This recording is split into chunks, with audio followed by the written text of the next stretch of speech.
तो आज आपको मौका मिला है मेरी बखिया उधेड़ने का, क्योंकि भाई इन्होंने मौका दिया है कि जब भी हम पढ़ने बैठते हैं कई टाइम ऐसा होता है जो हमारा माइंड है वो हमें सोचने पे मजबूर कर देता है कि ये जो एक्स्ट्रा चीजें होती हैं कि मोटिवेशन ये वो इतना ज्यादा हो जाता है एक्सटर्नल कि जो हम सोच रहे होते हैं वर्क पे कम ध्यान देते हैं और हमारी प्रोक्रेस्टिनेशन बढ़ जाती है। घर की बहुत याद आती है। तो आप में से कितने लोग हैं जिनको होम सिकनेस को लेकर प्रॉब्लम रहती है? तो चलिए देख लेते हैं कि आप सब बच्चों के क्या सवाल हैं। बस यही एक रिक्वेस्ट है, ऐसे सवाल मत करना जिससे मैं असहज हो जाऊं, ठीक है? बाकी पूछ सकते हैं आप। मेरा सौभाग्य है कि मैं लगभग 15-16 साल से इसी इंडस्ट्री में काम कर रहा हूं और बहुत लोगों को ऊपर जाते हुए यहाँ देखा, बड़ा बड़ा नाम बनाया। और उन बड़े नाम में एक नाम मैं जिसका ले रहा हूँ, आप सब भी उनसे परिचित हैं, विनय सर। भाई उनके वीडियोस, उनके बहुत सारे शॉर्ट्स और खासकर एक्टर तो गजब के हो ही गए हैं सर। चैलेंज भी करते हैं कि कोई इस इंडस्ट्री में, जब पहला दिन था उन्होंने अपने एप्लीकेशन की लॉन्चिंग रखी तो मैं यही कैमरा लगा रहा था, मुझसे वो लग नहीं रहा था, तो बोले सर इतने सीधे हैं कि देखिए कैमरा भी फिट नहीं कर पा रहे। तो उन्होंने कहा सर ज़्यादा बोलेंगे भी नहीं, लेकिन ये मैं चैलेंज करता हूँ कि कोई बुलवाने के लिए अगर टेस्ट लेना चाहे तो मुझसे करवा ले, फिर मुझे खड़ा कर दे और उसके बाद जो एक्टिंग करवानी हो करवा ले। क्योंकि मैं तो अभिनय सर ने खुद ही दिखाया, उनकी एक्टिंग का जो है नमूना मैंने देखा, वो मुखर्जी नगर में आए और बाबा के भेष में थे शायद। अभी रिसेंट में सर ने बाबाओं के ऊपर एक टिप्पणी भी की, खासकर मुझे बहुत मतलब इमोशनल वो लगा, बच्चों के फेवर में कितना सोचते हैं, इसीलिए मैंने कहा बड़ा डाउन टू अर्थ आदमी है वो। उन्होंने कहा कि बहुत सारे माता पिता हैं वो अपने बच्चों को सपोर्ट नहीं करते हैं तैयारी के दौरान भी, और कहीं ना कहीं प्रवचन सुनने जाएंगे, उपदेश सुनेंगे, प्रवचन सुनेंगे और उसके बाद आकर के बच्चों को भी कोसेंगे कि आजकल के जो हमारे बच्चे हैं वो संस्कार से भटक गए हैं। तो उनका ये कहना था कि एक बच्चा जब परीक्षा देता है तो कोशिश तो ही करता है सफल हो, लेकिन कई बार उसे असफलता भी मिलती है। ये मैं भी महसूस करता हूँ। बहुत सारे बच्चे किसी एग्ज़ाम में सक्सेस पाते हैं तो लोग उनके साथ खड़े होना पसंद करते हैं, लेकिन मेरे मन में कई बार ये बात आती है जो बेचारे असफल हो गए उनका क्या, वो कितने निराश होते हैं, कोई उनको पूछता भी नहीं। लेकिन आज एक मौका मिला है कि आप भी करीब से कुछ चीज़ों को देखो, क्योंकि इसका एक कारण ये भी है, कल इसी दुनिया में आप में से बहुत सारे लोग हिस्सेदार बनोगे। हो सकता है ऑनलाइन इंडस्ट्री में आप बीइंग अ टीचर अपने आप को इस्टेब्लिश कर ले जाओ, या हो सकता है ऐसा भी हो कि आप यहाँ कंटेंट डिजाइनिंग में चले जाओ, या फिर आप इन्हीं की तरह मीडिया पर्सन की तरह रोल भी प्ले कर रहे हो, तो आप बहुत कुछ सीख रहे हो। बहुत सारे कैनवास एक साथ आपके सामने हैं, इसलिए कभी किसी चीज़ को इग्नोर नहीं करना चाहिए। ये नहीं सोचना चाहिए कि हमारा टाइम किल हो रहा है, ये भी आपके लिए बहुत फ्रूटफुल है, ये लाइफ का एक पार्ट है और इसमें भी आप कुछ ना कुछ गेन ही कर रहे हो। तो आज आपको मौका मिला है मेरी बखिया उधेड़ने का, क्योंकि भाई इन्होंने मौका दिया है। तो चलिए देख लेते हैं कि आप सब बच्चों के क्या सवाल हैं। बस यही एक रिक्वेस्ट है, ऐसे सवाल मत करना जिससे मैं असहज हो जाऊं, ठीक है? बाकी पूछ सकते हैं आप। हाँ, तो सबसे पहले आप शुरुआत करेंगे, लेकिन आप पहले अपना परिचय देंगे क्लास को, ठीक है? बताइए। सर मेरा नाम अंकित है, मैं बेसिकली मथुरा से हूँ। सर आपके पास यहाँ पर आना अभी 1-1.5 हफ्ता ही हुआ मुझे।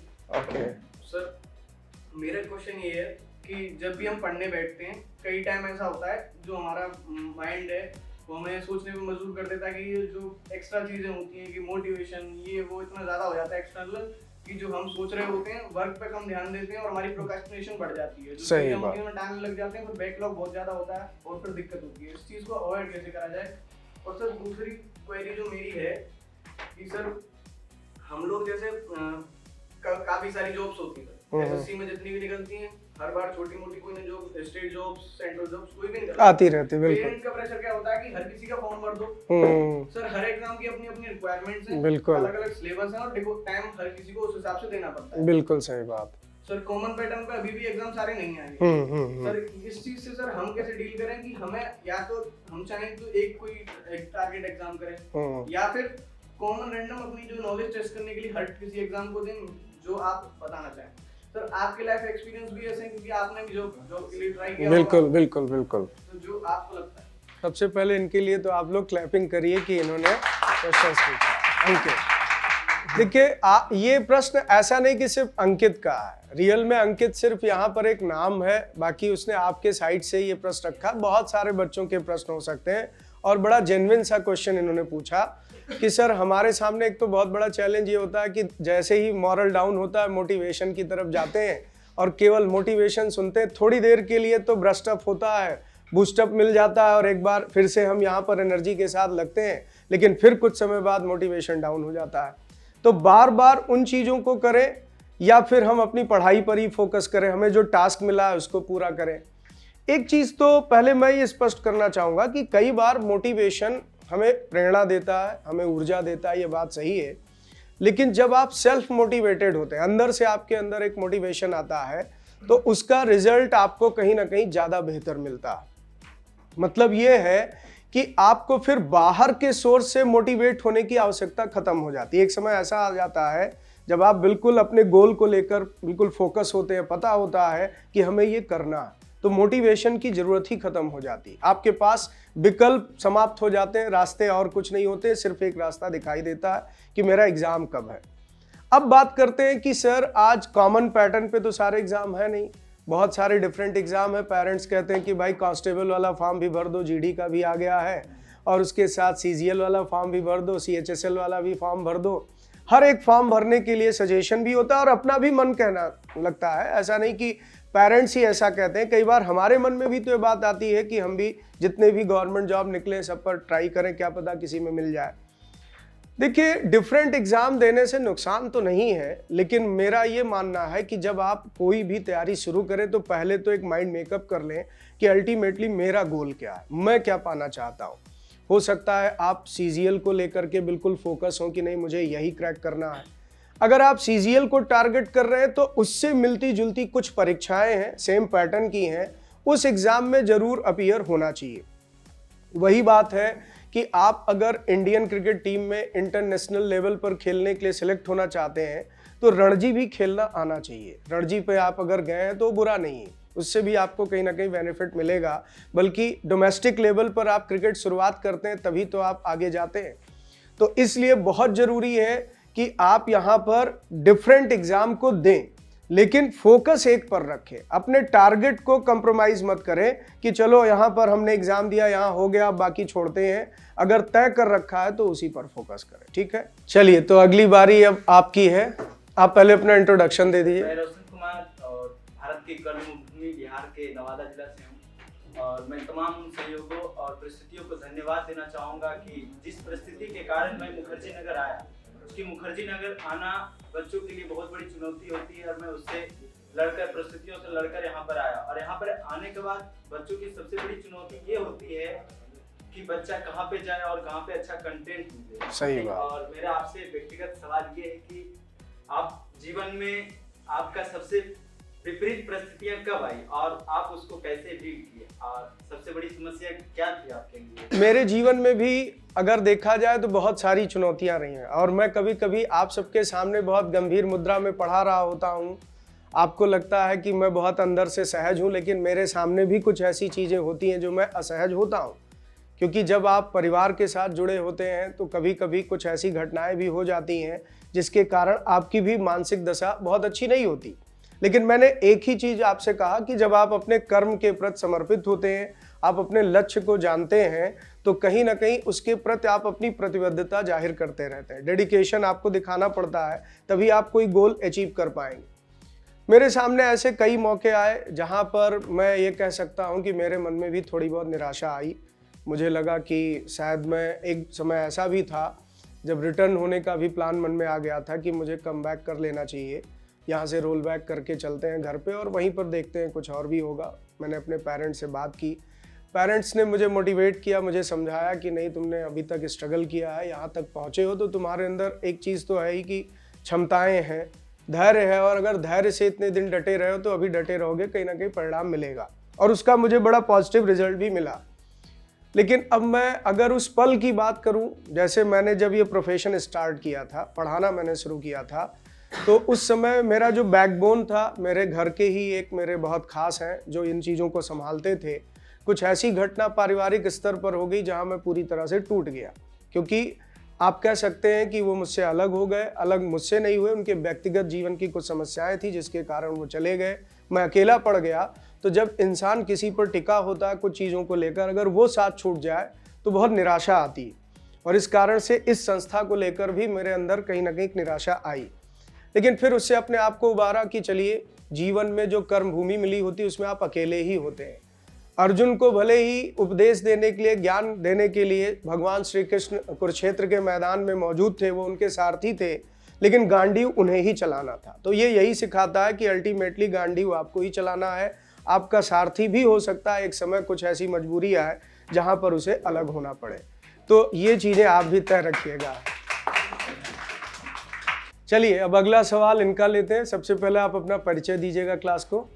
सर मेरा नाम राजपूत गौतम है और मैं बिहार के औरंगाबाद जिले से हूँ। मेरा सवाल ये है सर कि आपने टीचिंग लाइन ही क्यों चुनी? जैसे आजकल आप देखते हैं कि सब लोग बोलते हैं कि गवर्नमेंट जॉब करो, तो आप उस लाइन में क्यों नहीं गए? देखिए, एक तो सबसे बड़ी बात यह है कि बिहार की मिट्टी में शायद कुछ ऐसा है विशेष बात कि वहाँ के बच्चे जो निकलते हैं उनके अंदर क्षमताएं शुरू से दिखती हैं, उनके अंदर कहीं ना कहीं हुनर होता है। और शायद यही कारण था कि चाणक्य को भी गांधार छोड़ करके मगध की भूमि पर आना पड़ा। मतलब अगर अखंड भारत का सपना देखा गया तो गांधार की भूमि नहीं, मगध की भूमि थी। और मगध की मिट्टी से ही एक ऐसा सोना लेकर वो गए जिसे हीरे में तब्दील कर दिया उन्होंने। तो ये आपके सवालों से ये लगता है कि कहीं ना कहीं आप में एक मैच्योरिटी तो है ही, आप यहाँ तक सवाल पूछ पा रहे हैं, सोच पा रहे हैं। ये भी बड़ी बात होती है क्योंकि छात्र जीवन में जब तैयारी का चरण होता है तो एक टीचर से इंटरेक्ट होना ही बड़ा चैलेंजिंग लगता है। खासकर मैं अपनी बात करूं तो जब मैं स्टूडेंट लाइफ में था तो बैठता जरूर आगे था, लेकिन टीचर से इंटरेक्ट होने में बड़ा हेजिटेट होता था। आगे इसलिए बैठता था कि ज़्यादा से ज़्यादा चीज़ें अच्छे से ग्रैप्स कर सकूं। अब बात आई कि टीचिंग प्रोफेशन ही क्यों। कभी कभी ये लगता है कि ईश्वर शायद आपके लिए एक रास्ता तय रखते हैं कि आप चाहो ना चाहो आपको उस रास्ते पर वो ले जाएंगे। मैं अपने विद्यार्थी जीवन से पढ़ने में ठीक ठाक था और पढ़ाई के साथ साथ एक खास बात और मेरे अंदर आ गई थी कि मैं अपने मित्रों को भी टॉपिक्स पर कभी कभी यहाँ पर डिबेट के माध्यम से सिखाता रहता, कुछ बताता रहता था। जैसे जब मैं सिविल सर्विस की तैयारी कर रहा था, हम दोनों जो रूममेट्स थे एक ही टेबल पर साथ में पढ़ते थे और बहुत सारे टॉपिक पर जब डिबेट करते थे तो मेरे वो मित्र, जबकि वो सिलेक्टेड हैं, अभी सिविल सर्विस से सिलेक्ट होकर के अलीगढ़ में पोस्टेड हैं, वो आज भी एक बात कहते हैं कि यार आपके समझाने का अंदाज इतना निराला था कि मैंने मेंस में उससे बहुत ज़्यादा जो है बेनिफिट भी पाया है। क्योंकि किसी कॉन्सेप्ट को हम दोनों साथ पढ़ते थे, लेकिन जब आप उसको एलोब्रेट करते थे तो लगता था कि आपने उसको समझा कितना ज़्यादा। फिर उन्होंने मेरी एक कमी भी बताई कि एक कमी है राजेश जो आप में कॉम्पिटिटिव एग्जाम के लिए बहुत अच्छी नहीं। वो कमी ये थी कि आप कोई एक टॉपिक उठाते हो ना तो जिसको कहते हैं बिल्कुल निचोड़ देना, जैसे लगता है कि उसमें मास्टरी तुमको चाहिए। अगर वही छोड़ करके काम करो तो कहीं ना कहीं ज़्यादा से ज़्यादा चीज़ों को कवर कर लोगे। तो शायद उसकी एक वजह ये थी कि डेस्टिनी भी यही चाहती थी कि यही रोल आपको आगे प्ले करना है, तो क्यों ना आप रिसर्च अभी से करने की एक आदत डाल लो, उसमें मास्टरी आनी चाहिए। तो पढ़ाने के दौरान मैंने भी ये अनुभव किया कि जो कोई भी टॉपिक मेरे सामने रखा जाता है, मैं उस टॉपिक पर अगर वर्क करके किसी को कुछ बताने की, अपने मित्रों को भी बताने की कोशिश करता था, तो वो कहते थे क्लास में हम लोग जो पढ़कर आए थे आपके बाद आपसे डिस्कस करने के बाद वो ज़्यादा अच्छे से समझ में आया। तो मुझे भी एक फीलिंग आने लगी कि शायद हो सकता है कि किसी चीज़ को एक्सप्लेन करने का हुनर मेरे अंदर है। फिर जब मैं सिविल सर्विसेज का अटैम्प्ट दे रहा था, मेंस का एग्ज़ाम ओवर हो गया, उसके बाद एक ऑफ़र मिला। शायद उसको आप अच्छा भी कह लीजिए या बुरा भी कह लीजिए। एक यहाँ बहुत बड़ी संस्था हुआ करती थी मुखर्जी नगर में, नाम लेना उचित नहीं है, मैं बस ऐसे ही हिंट कर रहा हूँ आपको कि उस समय मुखर्जी नगर में वो एक सिंगल पिलर हुआ करता था तैयारी में लेकर, ऑफलाइन इंडस्ट्री में। तब बहुत ज़्यादा कोचिंग नहीं थी, 2009 के आसपास की बात है, 8-9 का समय था। वहाँ से एक ऑफ़र आया कि सर पार्ट टाइम के लिए आप जीएस पढ़ा देंगे, क्योंकि उन्होंने मेरा जो कैरिकुलम देखा उसमें लगा कि इनके पास कुछ सब्जेक्ट में मास्टरी है। मेरा मेन सब्जेक्ट इकोनॉमिक्स था। बड़ा इंटरेस्टिंग फैक्ट हुआ कि डेमो लिया गया इकोनॉमिक्स का, उनको बहुत पसंद आया डेमो, और उसके बाद फ़ोन आया कि सर आपको क्लास लेनी है और आप इकोनॉमिक्स की क्लास के लिए वहाँ पहुँच जाइए। मैं उनके सेंटर पर इकोनॉमिक्स की क्लास लेने पहुँचा। पता चला कि वहाँ जो पॉलिटी पढ़ाने वाले टीचर आए थे, वहाँ बच्चों ने थोड़ा सा रिवोल्ट नेचर दिखा दिया था कि इनका पढ़ाया कुछ समझ में आ नहीं रहा। तो फ़ोन आया कि क्या पॉलिटी जो है वो संभाल लेंगे, वहाँ पहला जो टाइम है, पीरियड वो है, वो पॉलिटी की क्लास का है। मैंने कहा ठीक है भाई, अगर ऐसी बात है तो करके देख लेते हैं। मैं क्लास में घुसा, पूरी क्लास भरी हुई थी।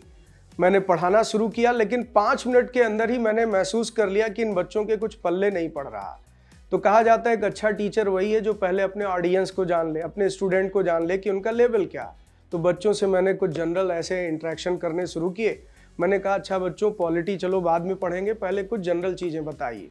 मैंने सवाल पूछा कि ये बताओ इंडिपेंडेंस डे कब सेलिब्रेट करते हैं, रिपब्लिक डे कब मनाते हैं। तो इस तरह के जब सवाल करने शुरू किए तो उसमें सबसे इंटरेस्टिंग फैक्ट ये था, मैंने पूछा रिपब्लिक डे कब सेलिब्रेट करते हैं, तो एक बच्चे का जवाब आया 15 अगस्त। तो लगा यार मैं किसको पॉलिटी पढ़ा रहा हूँ और मैं क्या पढ़ा रहा हूँ। तो पहले तो बेसिक इनका जानना बहुत ज़रूरी है कि इनके नॉलेज का लेवल क्या है। तो आप ये कह सकते हैं यहाँ से यात्रा शुरू हुई थी बस इसलिए कि थोड़ी बहुत अर्निंग हो जाएगी और अपने कॉम्पिटिटिव एग्जाम की तैयारी जारी रखेंगे। हाँ तो बच्चों, अब एक सवाल आप सबसे मैं करना चाहूँगा कि मैंने नोटिस किया है बहुत सारे बच्चे ऐसे भी होते हैं, आप सब वैसे ग्रेजुएट हो चुके हैं लगभग, ज़्यादातर बच्चे इसमें ग्रेजुएट ही बैठे हैं, लेकिन उनमें एक होम सिकनेस की हैबिट होती है। मतलब वो यहाँ आ जाएंगे दिल्ली शहर में पढ़ने के लिए, माता पिता छोड़कर चले गए तो घर की याद आ रही, कई बार कहेंगे सर पढ़ाई इसलिए डिस्टर्ब है, घर की बहुत याद आती है। तो आप में से कितने लोग हैं जिनको होम सिकनेस को लेकर प्रॉब्लम रहती है? चलिए आप आंसर दीजिए। सर एक्चुअली मेरे घर में मेरे मम्मी पापा का नाम कोई भी है नहीं। Okay. तीन सिस्टर है, उनकी शादी हो चुकी है और मेरे मम्मी पापा को एज भी लगभग 60 के अप्रॉक्स है। तो अभी रिसेंट में थोड़ी प्रॉब्लम हो गई थी, लेकिन मेरा टी का एग्जाम था, लेकिन उसके बाद फिर मैंने वेट किया, आंसर भी आने का जाने का समझ रहा था, लेकिन फिर ठंड आ गई, ठंड की वजह से मैं नहीं जा पाया। और मैंने ट्रेन का टिकट भी करवाया था, लेकिन ट्रेन बहुत ज़्यादा लेट चली थी, 10 घंटे की इधर, तो मैं जा नहीं पाया। लेकिन घर पे काफ़ी ज़्यादा प्रॉब्लम कुछ हो रही थी। अभी इधर मेंस भी आ रहा है तो मेंस मुझे देना है, तो अभी तो पापा बोल रहे हैं कि कल ही कि होली में आओगे या नहीं, तो बोला कि मुश्किल है तो आना, एग्जाम है मेरा। तो बहुत स्वाभाविक है कि कहीं ना कहीं माता पिता को भी अपने बच्चे से एक उम्मीद होती है कि उसका सहारा मिलता रहे। समय समय पर जब आप जाते हैं तो उनको भी एक कहीं ना कहीं आपसे जुड़ाव महसूस होता रहता है कि चलो आप केयर करने के लिए आते रहते हो। लेकिन एक चीज़ आप समझिए, आपके सामने जो चैलेंज है, क्योंकि उनकी अवस्था भी बहुत ज़्यादा हो चुकी है, आप बता रहे हो एक रिटायरमेंट की एज लगभग है। अच्छा हाँ, तो ऐसे में आपके सामने चैलेंज ज़्यादा है और आप बहुत सौभाग्यशाली हैं कि इस बार आप एसएससी सीजीएल का मेंस देने जा रहे हैं। तो आप कोशिश यही करेंगे कि इसी बार बेड़ा पार कर लीजिए, यानी सिलेक्शन ले लीजिए और उसके बाद जहां नौकरी लग गई फिर माता पिता को तो साथ रखिए ही, फिर शादी ब्याह भी कर लीजिए, उसके बाद आपकी पत्नी सेवा करेगी, आपको सारे दायित्वों से मुक्ति मिल जाएगी। वैसे आज के समय में चुनौतियां कम नहीं हैं भाई, सास ससुर की सेवा करने वाली लड़की भी ठीक से ढूंढना पड़ेगा, तो वो मिल जाएगी, उसकी चिंता मत करिए। लेकिन आप कहीं ना कहीं इस बात के लिए निश्चिंत रहिए कि एक सरकारी नौकरी अगर मिली तो सारी समस्याओं से मुक्ति एक साथ मिल जाएगी। ठीक है, चलिए तो नेक्स्ट क्वेश्चन की तरफ मूव करते हैं। आप में से और भी किसी के कुछ सवाल हैं? हाँ चलिए आप पूछिए, इस बार क्या पूछना चाहते हैं? नमस्ते सर, मेरा नाम शैलेंद्र यादव है और मैं मध्य प्रदेश के भिंड जिले से हूँ। सबसे पहले तो मैं अभिनय सर को थैंक यू कहना चाहूँगा कि उन्होंने हमें इतने अच्छे टीचर से रूबरू करवाया, जहाँ हम जीएस में 10 से 15 नंबर लाना बहुत बड़ा टास्क समझते थे। सर की अभी मेरी 4-5 क्लास हुई, ज़्यादा तो मुझे हुए नहीं है, और जहाँ मुझे विश्वास हो गया कि यहाँ मतलब 35-40 लाना बड़े नॉर्मल सी बात है और सर के गाइडेंस में 45-50 तक नंबर लाए जा सकते हैं प्री में। तो मेरा सर से एक सवाल है कि सर इतने अच्छे टीचर हैं, सर को बहुत ज़्यादा अपॉर्चुनिटी मिलती हैं, खास करके मतलब जो बड़ी बड़ी कंपनियाँ जब आपको ऑफ़र करती हैं बहुत बड़े अमाउंट में, उस वक्त आपके पास 2 चॉइस रहती हैं, या तो आप उन कंपनियों के साथ स्विच कर जाएं या फिर ऑफलाइन आप हमें पढ़ाएं। तो कहीं ना कहीं आपका घाटा होता है यहाँ पढ़ाने में हमको, तो कौन सी चीज़ है जो आपको यहाँ रोक जाती है? इनका सवाल तो वाकई बहुत दमदार है भाई, और मैं इस बात के लिए सबसे पहले इनकी तारीफ़ करूँगा कि इन्होंने बहुत संजीदगी से ये सवाल पूछा।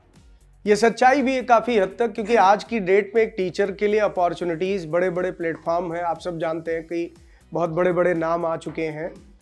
लेकिन आप उन नामों में अभिनय सर का भी नाम जोड़िए, क्योंकि मैं उनसे जुड़ा हुआ हूँ, तो उनका भी प्लेटफॉर्म किसी से कम नहीं, एक बड़े मुकाम पर है वो। अब दूसरी बात मैं यहाँ पे बताता हूँ कि बात आती है कि जो बड़ी बड़ी कंपनियाँ ऑफ़र करती हैं वहाँ जाके ना पढ़ा करके ऑफलाइन में इस तरह से पढ़ाना। कुछ काम जीवन में बच्चों आप भी ऐसा करते हैं जिसको कहा जाता है स्वांता सुखाय।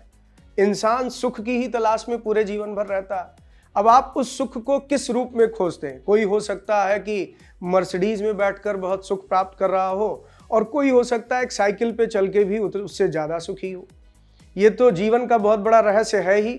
महात्मा बुद्ध जी का जन्म आप जानते ही हैं, सिद्धार्थ के रूप में जब वो थे तो उस समय वो एक राज परिवार से ताल्लुक़ रखते थे और राज परिवार में पैदा हुआ एक बच्चा जिसकी परवरिश भी उसी रॉयल तरीके से हुई, वो भी आप सोचिए कि जीवन के दुखों से व्यथित हो करके सांसारिक मोह त्याग सकता है और जा करके ज्ञान की तलाश में लग गए।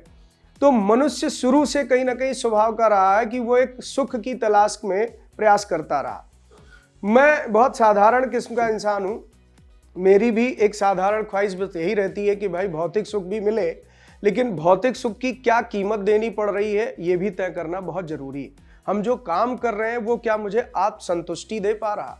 अगर हम काम कर रहे हैं, पैसा तो मिल रहा है, लेकिन आत्म संतुष्टि नहीं मिल पा रही है, तो मैं उस काम में कभी ईमानदार नहीं हो पाऊंगा। वो शायद मजबूरी में किया गया काम होगा।